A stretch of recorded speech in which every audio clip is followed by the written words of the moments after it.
ranar Litinin ne 6 ga watan Nuwamba, hukumar Hisba karkashin jagorancin Sheikh Malam Aminu Ibrahim Daurawa ta kira ganawa da masu amfani da manhajar TikTok. An yi ganawar ne a ofishin kwamandan Hisba Sheikh Malam Aminu Ibrahim Daurawa, inda yake ba su shawarar cewa a guji yaɗa faɗala, raye-raye, habaici da sauransu, inda ya ƙara shaida musu da cewa gwamnatin jihar Kano za ta ba su damar yin karatu kyauta da sana'o'i gami da bada jari, har ma da aurar da su a ba su goma ta arziki.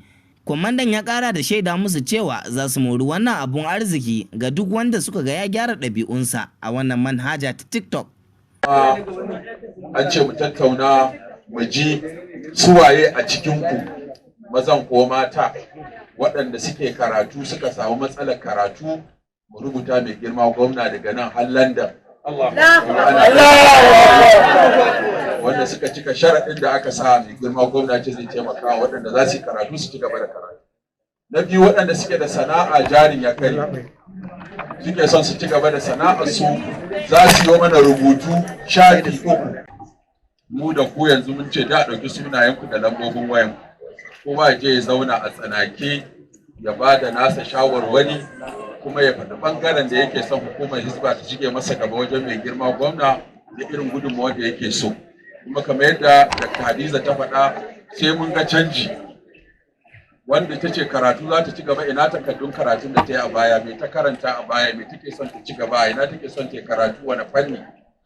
Wacce ta ce tana son ta yi sana'a, wace sana'a kike yi, ki rubuto mana in an baki kaza ya za ki iya juya su yi sana'a da wannan abu. Kun yi auren ɗan TikTok.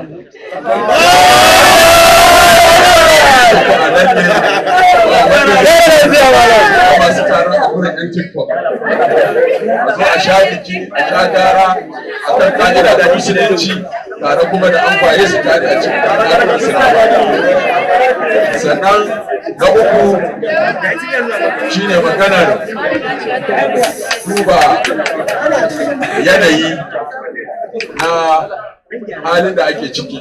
Ƙarshe kwamandan ya ja hankali da cewa a daina jin tsoronsu da zarar an gansu suna ƙoƙarin yin gyara, domin umarni da kyakkyawa hane ga mummuna, wanda suka fi masa lakabi da Operation Kauda Faɗala. A ƙarshen ganawar da su ne hukumar Hisba ta bawa kowannensu a ciki naira 2000 domin ya sa a data.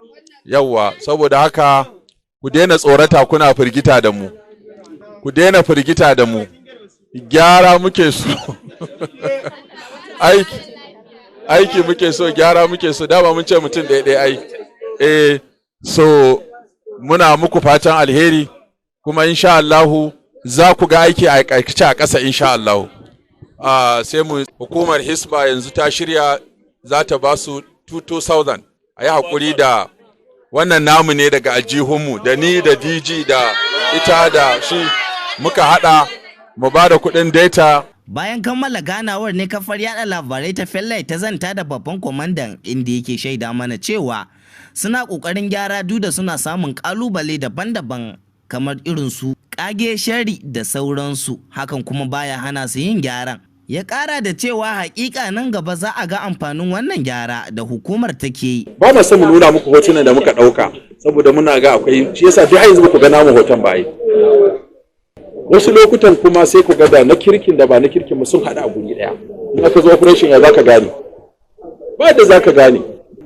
Amma mu da yake gyara muke so, ba ma son mu ta dauko rigima. Wasu sun mana kage, wasu sun mana sharri, wasu sun mana, amma duk mun yafe musu saboda mu gyara muke so. In muka ce za mu shiga shari'a da mutane, ko mu fitar da evidence, ko mu faɗi dalili, ko mu sa yaran da muka gani ana badala da su, mun zuba da mutuncin wasu. Wasu 'ya'yan manya ne ma. Amma duk mun shanye wannan, mun jure a matsayin mu na masu son mu gyara, ba sai mun fito da namu ba. Mun san waɗanda suka zage mu gobe za su da suna yaban mu, waɗanda suke ga ba a yi musu daidai ba za su gyara. Mu ma ma'aikatan mu da suka yi ba daidai ba mun taka musu birki, mun hukunta wasu, mun ma dakatar da wasu, saboda so muke mu gyara ita kanta hukumar Hisba. Saboda haka ku ba mu haɗin kai, in kun ga gyara ko kun ga kuskure ku dinga kiran mu a waya kuna gaya mana. Ku ma 'yan Hisba ne, dukkan ku nan 'yan Hisba ne, don kowa yana son ya ga an gyaru. Ba wanda, duk kuma za ku ga duk mutanen nan da suka yi magana ba wanda ya ce baɗala daidai ce. Daidai ce ko an ba hanyar ba daidai ba, ko ba yanzu ya kamata a fito shi za kamata a yi. In za a gyara dama an targaɗe aka yin aka zo gyara sai ka ji ba daɗi. Za ka fatan mu shine hukumar Hisba alheri take ne. Ko da kun ga wani kuskure ya faru, to ba da nufin mu kuskuren ya faru, kuma in mun gani muna gyara. In jami'anmu ne muna yaba musu inda suke kokarin aiki, in sun yi kuskure ko muna musu faɗa mu gyara mu. Saboda haka muna muku fatan alheri. Wassalamu alaikum. Bayan gama ganawar ne da babban kwamandan Hisba muka ƙara zantawa da wasu daga cikin masu amfani da manhajar TikTok, inda suka shaida mana cewa ba su yi tsammanin haka ba. Hakika suna jinjina wa shugaban kwamandan Hisba Sheikh Malam Aminu Ibrahim Daurawa irin wannan shawarwari da suka karba a gunsa, kuma a ƙarshe suna yi masa fatan alkhairi. A gaskiya na ji daɗin zaman nan da aka dan da na ce ina toki bana nan, amma wata zuciyar ta ce bari in yi shahada in zo. Muka zo kuma muka ga komai lafiya lau. Ai mu Daura yanzu ya zama babanmu.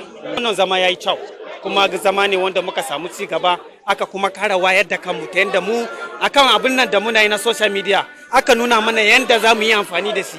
Sakamakon da ba mu san yadda za mu yi amfani da shi ba, an nuna mana hanya mai kyau, hanya wanda zai kai mu ga billewa. Ana cewa kun san Hausa mu ya kerkese, sai an yi hakuri. Kuma mai girma Alshek Malam Daurawa muna godiya da yanda ya karbe mu hannu biyu, yanda sakamakon mutane wani yana ta tunanin cewa in ya zo za a ci mutuncin shi, za a kulle shi, za a yi waye sai muka ga sakamakon haka, so kuma an karbe mu hannu. Alhamdulillah, abu yayi mini daɗi, saboda babu abin da za mu ce sai dai mu ce Allah ya saka da alheri da mai girma kwamandan Hisba Sheikh Malam Aminu Ibrahim Daurawa da mai girma gwamnan jihar Kano da suka tattara mu a guri daya don su samar da kau da badala da kau da barna, saboda irin wannan raye-raye da ake yi da kaɗe-kaɗe da rashin shiririta da ake yi a TikTok, a shafin TikTok bai dace ba. Saboda abin da yake faruwa, mu matasa ne ko kuma mu ce da mata da maza ake wannan abu, bai kamata ba. Ya kamata a ce a dakile wannan abu. Wannan abu da tun baya, tun a shekarun baya muke son irin Allah ya kawo irin wannan gwamnati da za ta kauda irin wannan abu. To alhamdulillah Allah ya kawo mai girma gwamna da Sheikh Malam Aminu Ibrahim Daurawa suna gudanar da wannan taro da aka hada na duk shafin yan TikTok. Sai dai aka ce kowa da ra'ayinsa. A gefe guda wata jaruma mai amfani da wannan manhaja ta TikTok, inda take shaida mana cewa ita san bata gamsu da wannan karba da hukumar Hisba ta yi mata ba. Ana wariyar launin fata, an maida ita ware a cikin taron. Zan shiga Nijar gidan dangi na kenan, dangin mahaifiyata, sai aka yi min magana in juyo, na juyo kuma na zo, wallahi ba a karɓe ni ba a karrama ni ba, dan ni babu wata hukuma da suka yi min magana. Ƙarshe ma na ga alamun ma hukumar ma zaɓa suke yi, ana magana za a ladabtar da kai, to gaskiya ma na ga alamun zaɓa ake, wanda suka kuma iskancin ake zaɓa. A saboda ni na gani da ido na, sai yasa na faɗa haka. Tunda a matsayin mu na wanda aka gaito mu aka ce mu zo mu faɗa abin da yake cikin ranmu, mu faɗa za a yi mana maganin shi. To muni dai babu wani hukuma da na ga mun magana ko ya kira ne ya ce mu akan me ya kawo ni ko kuma akan me kika zo yi. Kawai karshe ni a gaban ido na ma zaba aka yi. Korafi na kawai shine gaskiya abin da aka faɗa a cika mana alƙawari ko kuma wallahi mu yi gaba.